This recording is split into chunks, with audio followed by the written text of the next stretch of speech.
She didn't just leave me, Noah, Ethan said, standing in our doorway with rain dripping from his hair and a small velvet ring box clenched in his fist. She left me before I could ask her to stay. At 11:47 on a Thursday night. That was how the most confident man I knew came home, looking like someone had quietly removed the ground beneath his feet. Outside, rain hammered the windows of our third-floor Chicago apartment, turning the streetlights below into blurry streaks of gold. Inside, I was barefoot in gray sweatpants, halfway through reheating leftover pizza, staring at my roommate like I had opened the door to the wrong life.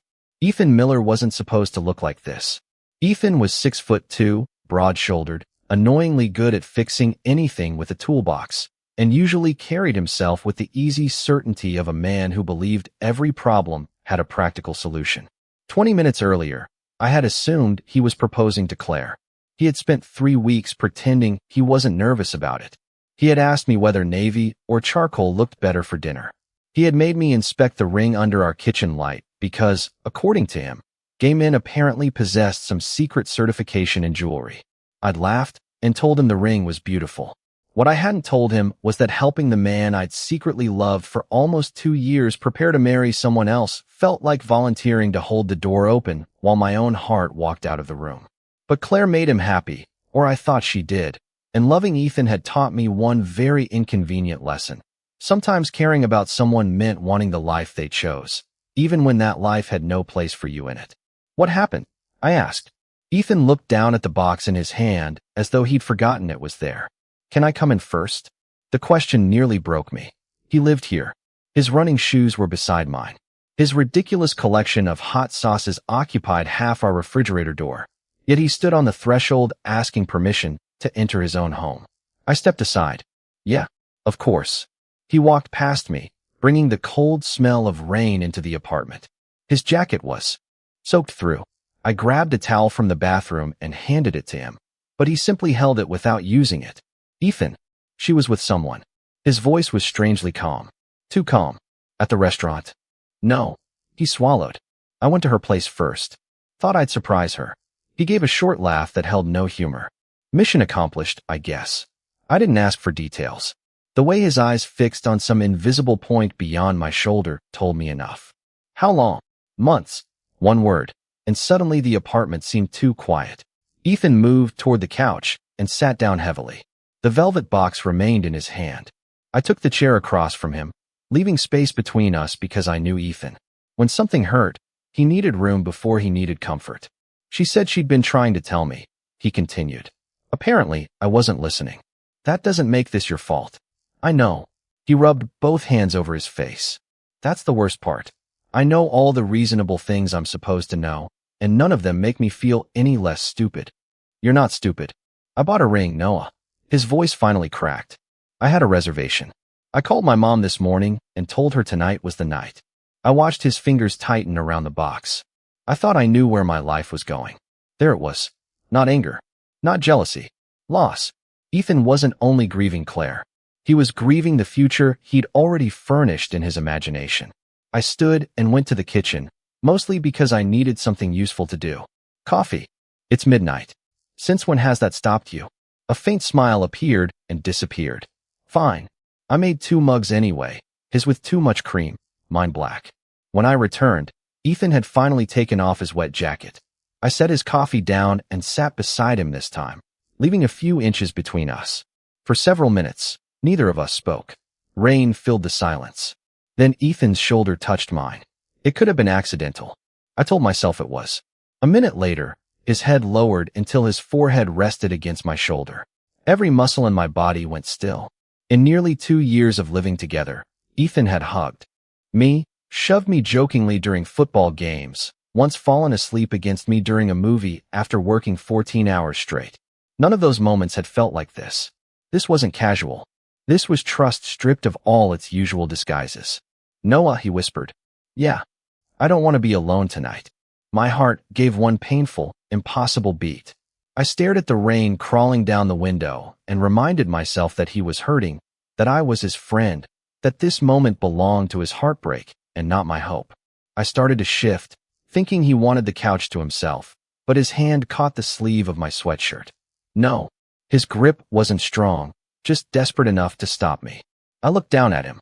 Ethan lifted his eyes to mine, and for the first time since I'd known him, there was no joke waiting behind them, no easy confidence, no wall. "Can you stay with me tonight?" he asked. And that was the moment I should have understood that some doors don't open with a kiss. Sometimes they open with a broken heart, a quiet room, and one person asking the wrong person not to leave. For almost 2 years, I had become very good at loving Ethan quietly. It was the kind of skill nobody should ever have to practice, learning exactly how much affection could hide inside ordinary things without becoming visible.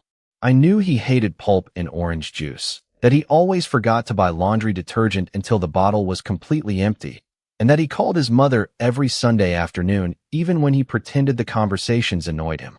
I knew he slept with the bedroom window cracked open in winter and somehow believed cinnamon belonged in nearly every breakfast food. None of that was supposed to mean anything. We were roommates, friends. Ethan dated women, and I had understood that boundary from the beginning. The first time we met, I had been standing in this same apartment beside 3 unpacked boxes while our landlord explained that the previous tenant had disappeared without paying his final month of rent.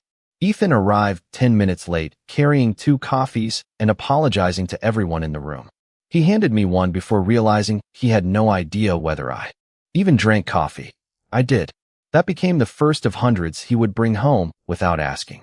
Somewhere between shared grocery lists and Sunday football games, Ethan stopped feeling like the stranger renting the bedroom across the hall. The dangerous part was that I could never identify the exact day he became more. Maybe it was the night I caught the flu and woke to find medicine, soup, and a handwritten list of emergency clinic numbers outside my bedroom door. Maybe it was Thanksgiving, when a snowstorm canceled my flight home and Ethan changed his plans so I would not spend the holiday alone. We burned the dinner rolls, nearly ruined the turkey, and ate pumpkin pie directly from the container at 1 a.m. because neither of us wanted to wash another plate. That night, Ethan had raised his fork and said, "You know, Bennett, you are basically family now." He meant it as something kind. I carried those words for months like something beautiful with a sharp edge. Family was safe. Family was permanent. Family was also exactly what I did not want to be to him. Then Claire entered his life, and I became an expert at smiling. She was smart, funny, and genuinely kind to me, which somehow made everything harder. I listened when Ethan described their dates. I helped him choose birthday gifts. When he started talking about moving somewhere bigger after their lease ended, I understood what he was really telling me. Our life together had an expiration date. I told myself that was good, normal, necessary. Then, 3 weeks ago, he walked into the kitchen holding a tiny velvet box and looking more nervous than I had ever seen him. "I need your opinion," he said. I should have refused. Instead, I examined the ring beneath the kitchen light and told him Claire would love it. Ethan smiled with such uncomplicated happiness that I went to my room afterward, closed the door, and sat on the edge of my bed until I could breathe normally again. Now that same ring box sat unopened on our coffee table while Ethan slept beside me on the couch. At some point after asking me to stay, exhaustion had finally won. His head rested against my shoulder, and one hand still loosely held the fabric near my wrist. As though even asleep he needed proof that I had not gone anywhere. The microwave clock read 2:18 in the morning. My coffee had gone cold. The storm outside had softened to a steady rain. I should have moved. My neck already hurt from sitting at an awkward angle, and my bedroom was less than 20 feet away. Instead, I remained completely still.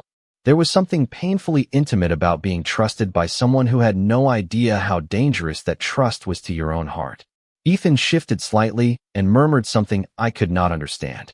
His grip tightened for half a second, then relaxed. "I am here," I whispered before I could stop myself. His breathing settled again. I looked toward the hallway and remembered all the times I had imagined eventually leaving this apartment. I had always assumed Ethan would be the one who left first, probably with Claire, probably towards some bright future where I became the old roommate he texted twice a year. Tonight that future had disappeared, and I hated the small, selfish part of me that noticed. His heartbreak was not my opportunity. His loneliness was not permission for me to hope. I repeated those truths until they felt almost convincing. Then Ethan moved closer in his sleep, his temple resting more firmly against my shoulder, and my resolve became much harder to hold. Near 3 in the morning, I carefully reached for the blanket folded over the back of the couch and pulled it across him. His eyes opened halfway. "Noah, go back to sleep. You are still here." It was not a question. There was something like relief in his voice. I said I would stay. His eyes closed again. "Good."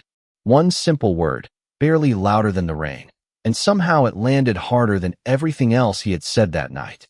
I sat there listening to him breathe and realized the real danger was not that Ethan might discover I loved him.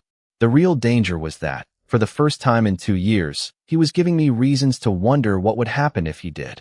The next morning, Ethan acted like nothing had changed, which would have been convincing if he had not made breakfast for both of us.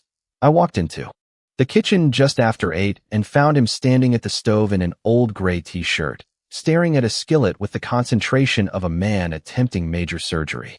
"You made eggs," I said. "Do not sound so surprised. Last month you burned water. That happened once. You forgot there was water in the pot." Ethan pointed the spatula at me. "Sit down, Bennett." I smiled despite myself and took my usual chair. The ring box was gone from the coffee table. I did not ask where he had put it. Some things were better left behind closed doors. Ethan set a plate in front of me, then poured coffee into my favorite chipped blue mug. He remembered exactly how I liked it. Of course he did. That was the problem. Over the next 2 weeks, our apartment developed a new rhythm so gradually that I almost convinced myself I was imagining it. Ethan started getting home earlier. If I worked late, there would be a text waiting on my phone asking when I planned to be back. If he ordered dinner, he automatically ordered mine. On Saturday mornings, instead of disappearing to the gym and spending the afternoon with friends, he started asking what I wanted to do. At first, I told myself he was simply recovering. Claire had occupied a huge part of his life, and now there was empty space everywhere she used to be. I was convenient. I was familiar. I was safe. Then the small things became harder to explain. One Tuesday evening, I came home almost an hour later than usual after helping a coworker finish a project. Ethan was sitting on the couch with a baseball game playing quietly on television. "There you are," he said. I stopped near the door. "Were you waiting for me?" "No." He looked at the television. "The game is on. You hate both teams. I can appreciate baseball without emotional investment. You once called baseball 3 hours of men adjusting their hats." Ethan finally looked at me. "Are you hungry?" That was his escape route whenever a conversation got too close to something real. I let him have it. "A little. I saved you pasta." Another night, I woke around 1 in the morning and found him sitting alone at the kitchen counter. He was not crying. Ethan rarely allowed himself that kind of visible surrender. He was simply staring into a glass of water, his face tired and distant. "Could not sleep?" I asked. "Not really." I sat across from him. "Thinking about Claire?" He was quiet for several seconds. "Actually, no." Something about his answer made me look up. "What were you thinking about?" Ethan traced one finger around the rim of his glass. "How quiet this place would be if you were not here." I tried to laugh. "You would finally get control of the television." "I am serious." His eyes met mine. When I came home that night, I thought I had lost the person who knew me best. My chest tightened. "Ethan." Then I walked through that door, and you were here. He looked away first. "I do not know." It made me realize some things. I wanted to ask what things. I wanted the question so badly that I could feel it sitting behind my teeth. Instead, I said, "You have had a rough couple of weeks. Everything probably feels strange right now." "Maybe." His expression suggested he did not believe that answer any more than I did. The following Friday, I stayed late at work again. At 7:12, Ethan texted asking whether I wanted tacos. At 7:31, he sent another message saying he could wait. At 8:04, he asked if everything was okay. I stared at my phone for a long moment before replying that I was fine and heading home soon. When I finally stepped into the apartment around 9, the kitchen lights were still on. 2 plates sat on the counter, untouched. "You waited?" I asked. Ethan shrugged from the couch. "Was not that hungry. You bought enough tacos to feed 6 people." I was optimistic. I laughed, and something in his face softened immediately. We ate at the counter, arguing about hot sauce and watching clips on his phone until the heaviness of the past few weeks seemed almost distant. Later, we ended up on the couch watching an old comedy we had both seen at least 3 times. Halfway through, Ethan fell asleep. His head slowly tipped sideways until it landed against my shoulder. I froze. Exactly as I had the night he came home heartbroken. But this time there were no tears. No rain. No devastating confession waiting between us. There was only Ethan, choosing the space beside me when he could have gone to his own room. I told myself not to give it meaning. Then his phone buzzed on the coffee table. The screen lit up with Claire's name. Ethan opened his eyes, saw it, and turned the phone face down without answering. "You do not want to get that?" I asked quietly. "No. You sure?" Ethan looked at me instead of the phone. "Yeah." Then, after a pause that lasted just a little too long, he said, "I am exactly where I want to be." And suddenly the few inches between us felt more dangerous than any distance I had ever crossed. By the following Saturday, I had almost convinced myself that Ethan's words on the couch meant nothing more than friendship. Almost. Then Lucas Reed asked me to dinner. Lucas worked 2 floors above me at the architecture firm. Although we had officially met 3 months earlier when the elevator stalled between floors for 20 minutes, and he spent the entire time making terrible jokes about our dramatic final moments. He was 30, easygoing, thoughtful, and very clearly interested in me. Under normal circumstances, I would have said yes without hesitation. Living with Ethan had made normal circumstances complicated. Still, I needed to remember that my life existed outside our apartment. So when Lucas stopped by my desk Friday afternoon and asked whether I was free Saturday, I said yes. I did not mention it to Ethan until an hour before Lucas was supposed to pick me up. I was standing in the kitchen pouring water when Ethan walked in from the gym and stopped. "You are dressed up." I looked down at my dark green button-down shirt. "This is dressed up? For you on a Saturday night, yes." He opened the refrigerator, stared inside without taking anything, then closed it. "Where are you going?" "Dinner." "With who?" The question came too quickly. "Lucas." Ethan leaned against the counter. "Lucas? From work? The elevator guy?" I stared at him. "How do you remember that?" "You told me. That was 3 months ago."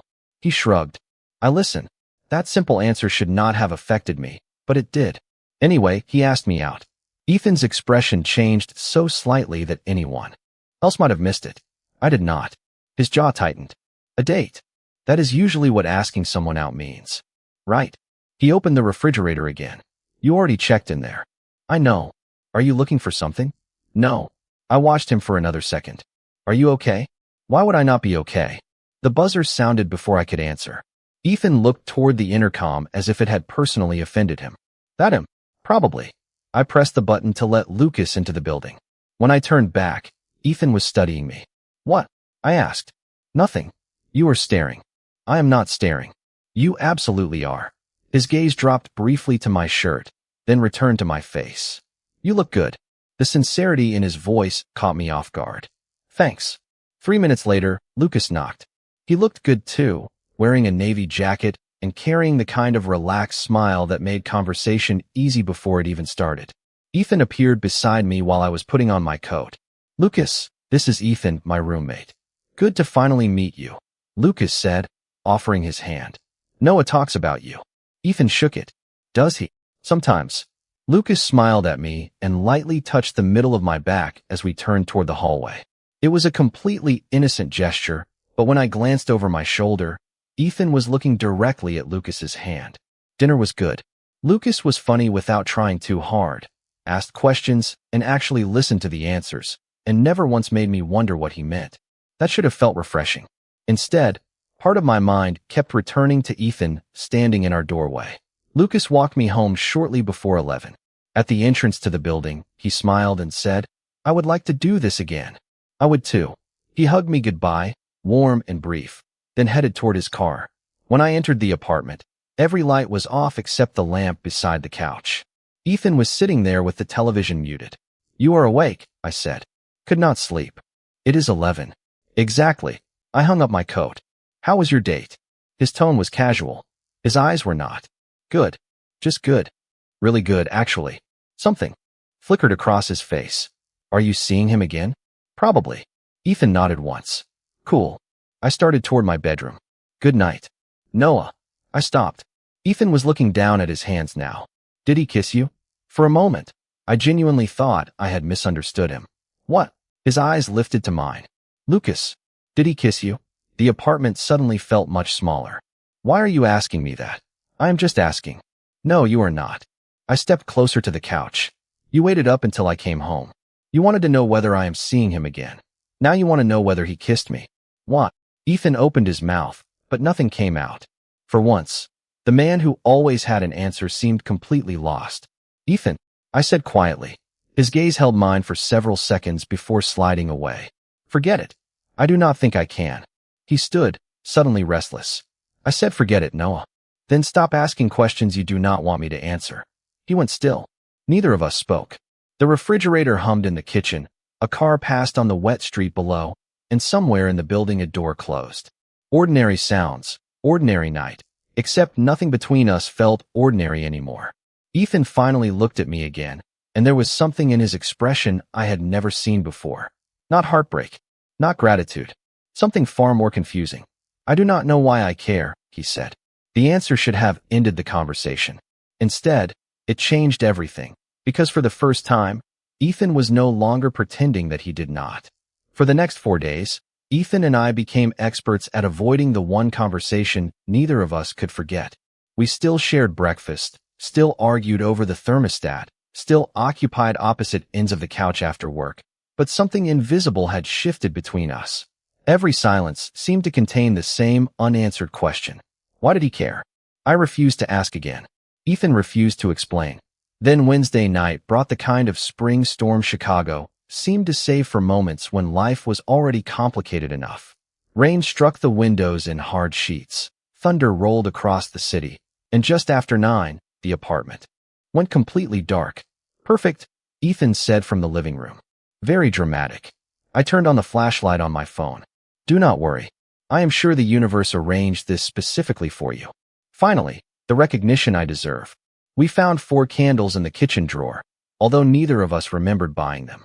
Soon the living room was lit by small pools of warm light while the storm moved beyond the windows.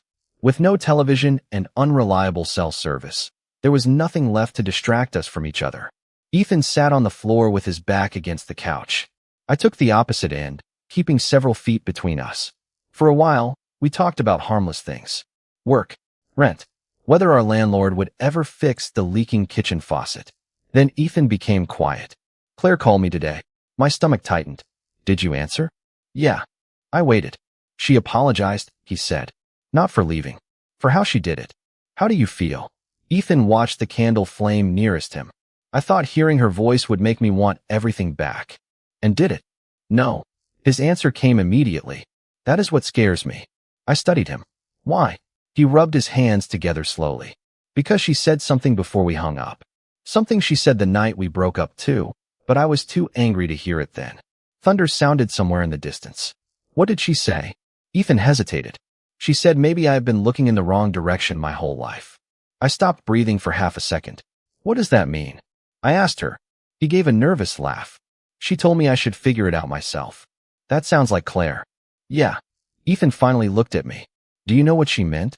There were 100 safe answers available. I could have chosen any of them. Instead, I said, I think you already know. His expression changed. Noah, do not ask me to explain your feelings for you. I am trying to understand them. Then understand them. I stood and walked toward the window, needing distance. Behind me, Ethan said, have you ever wanted someone you knew you should not want? The question stopped me. Outside, lightning briefly turned the wet. Glass silver. Yes, I said. How long? A long time. Did they know?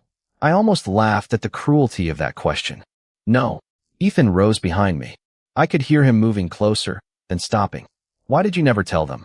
Because wanting someone does not mean they owe you the same feeling. What if they did feel something? My pulse quickened. Then they would have to say it. Silence. I turned around. Ethan stood only a few feet away. The candlelight softened the uncertainty in his face, but could not hide it. Was it me, he asked. There was no point lying anymore. Yes. He looked down, then back at me. For how long? Does that really matter? It matters to me. Almost 2 years. His eyes widened slightly. Even when I was with Claire? Especially then. I hated how vulnerable the truth sounded once it was outside me. I never expected anything from you, Ethan. I still do not. And Lucas? What about him? Do you like him? I exhaled slowly. He is kind. He is available. He knows what he wants. Ethan flinched at the last sentence. That was intentional. Maybe. Another rumble of thunder filled the room. Ethan stepped closer. I do not know what I want. Then do not make me responsible for figuring it out. I am not. He was close enough now that I could see the conflict moving across his face. I just know that when you went out with him, I hated it. That is not enough. I know. And when you asked whether he kissed me, that was not enough either. I know. Then what are you doing? Ethan looked at me for a long moment. Something I have been trying not to do. His eyes dropped briefly to my mouth, then returned to mine. He moved slowly enough that I could have stepped away. I did not. He stopped inches from me, giving me one final chance to say no. Instead, I whispered, "Be sure." Ethan closed the remaining distance and kissed me. It was brief, uncertain, almost careful, and when he pulled back, shock was written across both our faces. Neither of us spoke. Then Ethan looked at me as if some impossible answer had just become obvious. "Noah," he whispered. This time, when he leaned closer, there was no hesitation. The second kiss was still gentle, but it was a choice. When we separated, Ethan rested his forehead against mine, both of us silent while rain moved across the windows. The lights suddenly returned, flooding the apartment with ordinary brightness. Ethan blinked and gave a quiet, stunned laugh. I should have felt relieved. Instead, looking into his uncertain eyes, I understood that the darkness had been the easy part. Morning would ask us what that kiss meant. Morning arrived without asking either of us whether we were ready for it. I woke just after 6 to the sound of a cabinet closing in the kitchen, and for 3 quiet seconds I forgot everything that had happened. Then I remembered the storm, the candlelight, Ethan asking if I had wanted him for almost 2 years, and the careful certainty of that second kiss. My chest tightened with something dangerously close to hope. When I entered the kitchen, Ethan was already dressed for work even though he normally did not leave until 8. His coffee sat untouched beside him. He looked like he had been awake for hours. "Morning," I said. "Morning." One word, and I knew. The warmth from the night before had disappeared behind a wall I had seen Ethan build whenever something frightened him. I poured myself coffee and waited. He stared at the counter. About last night. There it was. For words capable of ruining almost anything. What about it? I have been thinking. That sounds dangerous. Usually he would have smiled. He did not. I do not want to hurt you. My hand tightened around my mug. Then do not. Ethan finally looked at me. I was confused.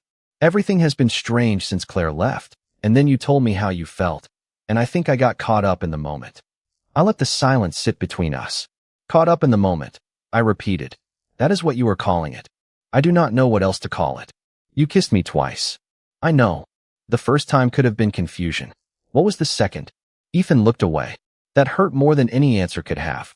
Noah, I have spent my entire life dating women. I am aware. I have never thought of myself this way. What way? He exhaled. I am straight. I set my mug down carefully because I suddenly did not trust my hands. Then stop looking at me like you are not. His eyes snapped back to mine. For 1 second, neither of us moved. That is not fair, he said quietly. No, what is not fair is asking whether another man kissed me, telling me you hated seeing me go out with him, asking whether I have loved you, and then kissing me after I gave you every opportunity to walk away. I did not mean to lead you on. You did not lead me anywhere. I was already there. My voice remained calm, which somehow made the words feel sharper.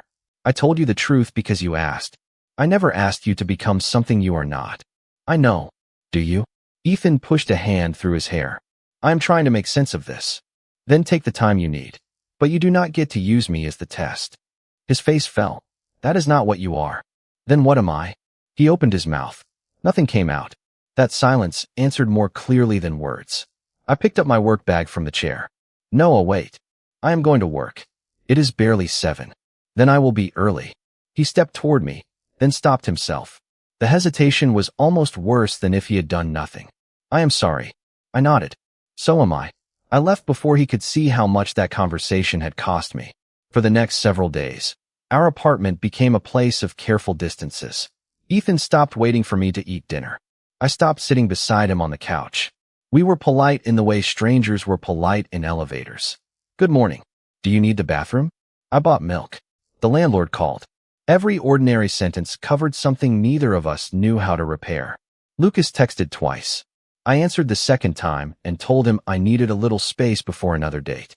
He replied that he understood, which only reminded me how uncomplicated kindness could be when it came from someone who knew what he wanted. On Sunday afternoon, I came home from the grocery store and found Ethan standing at the kitchen window. "Claire called again," he said. I put the bags on the counter. "Okay." I told her I do not want to get back together. That caught me off guard. "Why are you telling me?" "Because I need you to know this is not about wanting her back." "That does not make it about wanting me."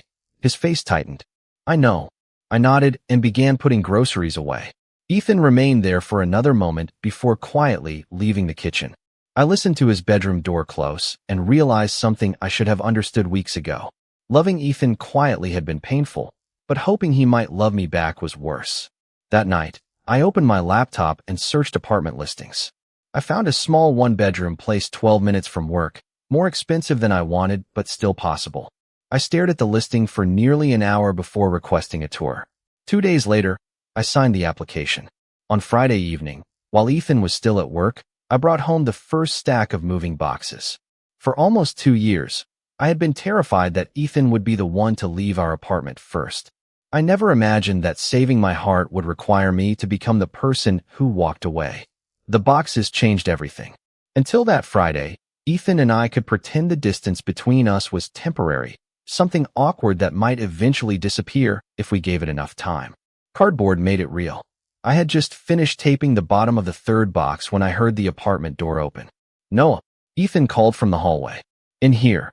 He appeared at my bedroom door still wearing his work clothes, his tie loosened and his sleeves rolled to his elbows. He looked at me first, then at the empty bookshelf, then at the boxes lined against the wall. His face went completely still. "What are those?"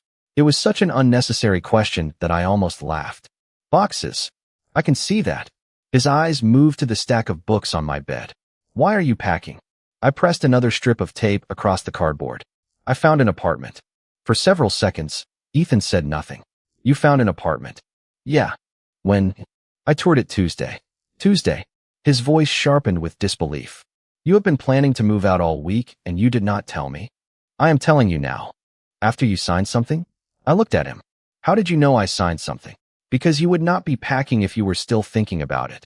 Even upset, Ethan knew me too well. "The lease starts next month." "Our lease is not up for another 3 months. I will keep paying my half until we figure something out. I do not care about the rent." The answer came immediately. I stopped folding a sweater. Ethan stepped into the room, looking around as though he had never really seen it before. My framed photographs were already gone from the dresser. Half the books had disappeared from the shelves. The small plant that normally sat near the window was wrapped carefully in newspaper. "Why?" he asked. This time there was no anger in his voice. "You know why. Because of the kiss? Because of everything after it." He looked down. "I thought giving you space was what you wanted." "It was." "Then why are you leaving?" I let out a tired breath. "Because space is not enough when I still hear you making coffee every morning. It is not enough when I walk into the living room and remember sitting beside you. It is not enough when every ordinary thing in this apartment makes me wonder whether today is the day you finally decide what I mean to you." Ethan's expression tightened. "Noah, I am trying." "I know." "Then give me time." "I have given you almost 2 years without you even knowing it." That silenced him. I placed the sweater into the box. "I am not angry with you, Ethan. You are allowed to be confused. You are allowed to question things. But I am allowed to stop standing in the middle of that confusion. So that is it. I need somewhere that does not feel like I am waiting for you." He looked toward the hallway. From my bedroom doorway, we could see pieces of the life we had built without ever naming it. My chipped blue mug sat beside the sink. The ridiculous cactus Ethan bought me after I complained that every plant I owned died was perched on the kitchen windowsill. Our grocery list was still attached to the refrigerator with a magnet from a road trip to Milwaukee. Nothing was important by itself. Together, it suddenly looked like evidence. "I came home early tonight," Ethan said quietly. "Why?" "I thought we could order tacos." My chest ached. "Ethan, I know. That sounds stupid." "It does not sound stupid." "Then stay." There it was again, the word that had become too dangerous between us. I looked at him. "Why?" He stared back at me. "Because this is your home." That is not an answer. "Because I do not want you to leave." That is still not an answer. His frustration surfaced. "What do you want me to say?" "Nothing you are not ready to mean." Ethan stepped closer. "You matter to me." I know. More than anyone. Then why did you make me feel ashamed for believing that might mean something? His face changed instantly. I never wanted you to feel ashamed. Maybe not. But the morning after you kissed me, you looked at me like the truth had become something you needed to escape. I was scared. And I became the place you put that fear. Ethan had no defense for that. I closed the box between us. I cannot be the person you reach for when you are lonely and push away when being close to me becomes complicated. You are not. Then tell me what I am. Again, silence. Only this time I did not wait for an answer. I lifted the box and carried it into the hallway. Ethan moved aside slowly. As I passed him, I heard him whisper, "I do not know how to lose you." I stopped but did not turn around. Then maybe you should figure out why losing me feels like losing something you cannot live without. I carried the box toward the living room. Behind me, Ethan remained in my half-empty bedroom, surrounded by all the spaces where my things used to be. For the first time since Claire left, he was not facing the possibility of being abandoned by someone he had planned a future with. He was facing something far more frightening. The possibility that the person he had already built a life around was about to disappear from it. For the next 3 days, Ethan barely spoke to me, but the silence felt different now. Before, he had used silence to hide from what he was feeling. This time, I had the strange sense that he was finally listening to it. I kept packing. Books disappeared first, then framed photographs, winter clothes, kitchen things I had collected over the years. Each box made my bedroom look less like mine. Ethan never asked me to stop again. On Monday evening, I came home and found him sitting at the kitchen counter with 2 untouched mugs of coffee between us. "Can we talk?" he asked. I set my keys down. "We have been trying that." "No, I have been trying to explain things without actually saying them." Something in his voice made me stay. I sat across from him. Ethan stared into his coffee for a moment. I called Claire. My stomach tightened, but I said nothing. I asked her what she meant when she said I had been looking in the wrong direction. He gave a quiet, embarrassed laugh. She told me she had spent the last year wondering when I was going to figure it out. Figure what out? Ethan looked directly at me. You. The room seemed to lose all sound. She knew. She suspected. He rubbed his thumb along the edge of his mug. She said whenever something important happened, good or bad, you were the first person I wanted to tell. She noticed that I talked about you constantly. She even asked me once whether I had feelings for you. What did you say? I laughed. His expression tightened with regret. Not because the idea of you and me was funny. I laughed because the question did not fit the story I had always told myself about who I was. I remained still. Ethan, Claire's opinion does not answer this for you. I know. That is why I spent the weekend trying to answer it myself. He took a slow breath. I kept thinking about the night she left. I thought losing her had destroyed me because I had lost the future I planned. But when I really think about that night, the part one remember most clearly is walking through that door and seeing you. My chest tightened. You were hurting. Yes. And I reached for you. Because I was there. No. His answer was immediate. That is what I kept telling myself. But it is not true. He leaned forward slightly. When I got promoted last year, who did I call first? I knew the answer. Me. When my dad had surgery? Me. When I thought I was going to propose to Claire. Whose opinion did I need before I bought the ring? I looked away. Mine. When I imagined moving out of this apartment, do you know what bothered me most? I shook my head. Not leaving the neighborhood. Not paying more rent. Not even changing my commute. It was not living with you anymore. I wanted to believe him. That was exactly why I could not let myself do it easily. Ethan, you are describing attachment. Friendship. Maybe dependence. Those things are real, but they are not automatically love. I know. And one kiss does not prove anything. I know that too. Then what are you asking me for? Ethan was quiet for several seconds. A chance to stop lying to myself. I stood from the counter. I cannot be your experiment. His face fell. You are not. Then do not ask me to wait while you decide whether being with a man is something you can tolerate. That is not what I am deciding. What are you deciding? Ethan stood too, but he kept the counter between us. How to describe myself? Maybe that takes time. Maybe the word I used for myself before does not fit anymore. But you are not the part one am uncertain about. I felt my defenses weaken, and that frightened me more than his confusion ever had. You told me you were straight the morning after kissing me. Because I was scared. I know. No, I do not think you understand what scared me. His voice softened. It was not that I kissed a man. It was how right it felt to kiss you. I could not answer. Ethan looked toward the hallway where another moving box waited beside my bedroom door. I spent years thinking love was supposed to look like the life I had planned with Claire. Then that life disappeared, and I realized the person I could not imagine losing was still standing in front of me. Do not say this just because I am leaving. You leaving is why I finally stopped avoiding it. There is a difference. He walked around the counter but stopped several feet away, leaving the distance for me to choose. When I am happy, I look for you. When I am scared, I look for you. When something happens, you are the person I want to tell. When I think about this apartment feeling like home, I do not picture the furniture or the view or anything else in it. I picture you. My eyes burned, but I refuse to look away. And what happens when you wake up tomorrow and get scared again? Then I get scared. Ethan swallowed. But I do not make you pay for it. That answer was different. Not perfect. Not romantic enough to erase what had happened. But honest. I looked at the boxes in the hallway, then back at him. My lease starts next month. Pain crossed his face, but he nodded. I know. I am still leaving. Another pause. I know. He did not argue. He did not reach for me. He simply stood there, finally allowing me to choose instead of asking me to carry his uncertainty. I walked toward my bedroom, but at the doorway I stopped. Ethan, yeah. I turned. If you want me, figure out what that means before the last box leaves this apartment. His eyes held mine. I already know what it means. I shook my head gently. Then next time, do not explain it. I glanced at the half-empty room behind me. Show me.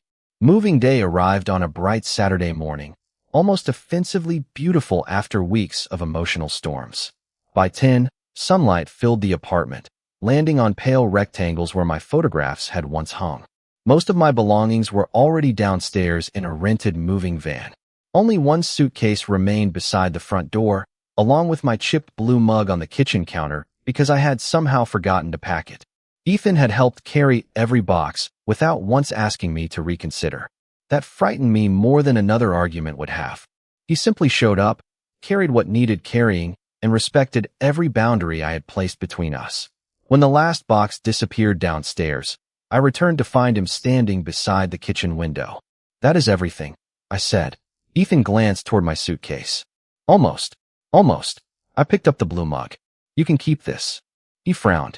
That is your favorite. It has a crack in the handle. You have been saying that for 2 years. Maybe I am finally learning to let things go. The words landed harder than I intended. Ethan looked down for a moment. I do not want you to let me go. My fingers tightened around the mug. Ethan, you told me not to explain it next time. He stepped away from the window. So, I am not going to give you another speech about Claire or labels or how confused I was. I am going to tell you what I did. I waited. I called my mother.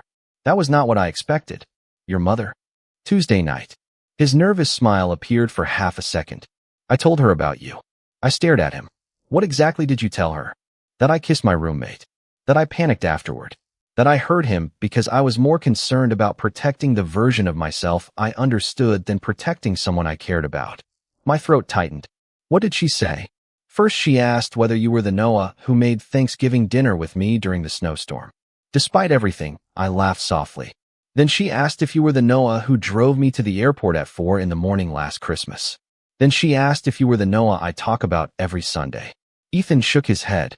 Apparently I have been less subtle than I thought. And after that, she asked one question. He met my eyes. Do you love him? The apartment became completely still. What did you say? Yes. There was no hesitation. No fear hidden behind the word. Just yes. I looked away because suddenly maintaining eye contact felt impossible. Ethan continued. I also talked to my brother. I told 2 friends from work. Not because I needed their permission, and not because I wanted applause for doing something I should have been brave enough to face myself. I did it because you told me to show you.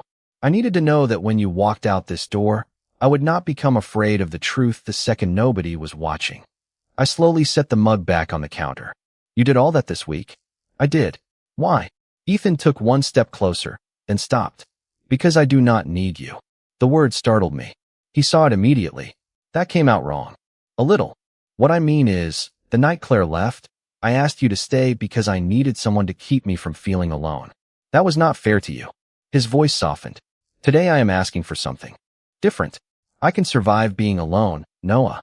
I can make my own coffee, burn my own breakfast, and eventually learn how to buy laundry detergent before the bottle is empty. I smiled despite the tears gathering in my eyes. That last one seems ambitious. I am working on myself. Then his expression became serious again. I do not need you to save me. I want you in my life because my life is better when you are in it. Because every version of home I have had for the last 2 years had you standing somewhere inside it. I looked toward the suitcase beside the door. I already signed the lease. I know. I cannot pretend the last few weeks did not happen. I am not asking you to. And I am not moving back in today because you finally figured this out. Ethan nodded. Okay. That simple acceptance broke through the last of my defenses. He was not asking me to erase the hurt. He was offering to build something after it. I stepped closer. You really told your mother? She wants you to come for dinner next Sunday. I laughed through the tears. That is terrifying. You should be terrified. She has photographs. We stood only a foot apart now. Ethan did not touch me. He waited. Noah, he said quietly, can I kiss you? I remembered the storm, the darkness, the uncertainty in his eyes the first time. There was none now. You had better be sure. Ethan smiled. I am sure about you. I nodded. His hand gently found mine before he leaned forward and kissed me. It was soft and brief, less like a question this time, and more like an answer. When we separated, he rested his forehead lightly against mine. Stay with me, he whispered. I looked at the suitcase, then at the sunlight filling our half-empty apartment. Not tonight. His face fell for only a second before I squeezed his hand. But you can help me unpack at my new place. Then you can take me to dinner. Hope returned to his eyes. A date. A real one. I would like that. I picked up my suitcase. Ethan reached for it, but I shook my head and carried it myself. He opened the door for me instead. I walked into the hallway, then looked back. Ethan, yeah. I smiled. I already stayed. When you needed me. Now you get to come with me because you want me. Ethan smiled back and stepped through the doorway. Behind us, the apartment was no longer the only place that could be home. For the first time, home was something we were choosing to build together.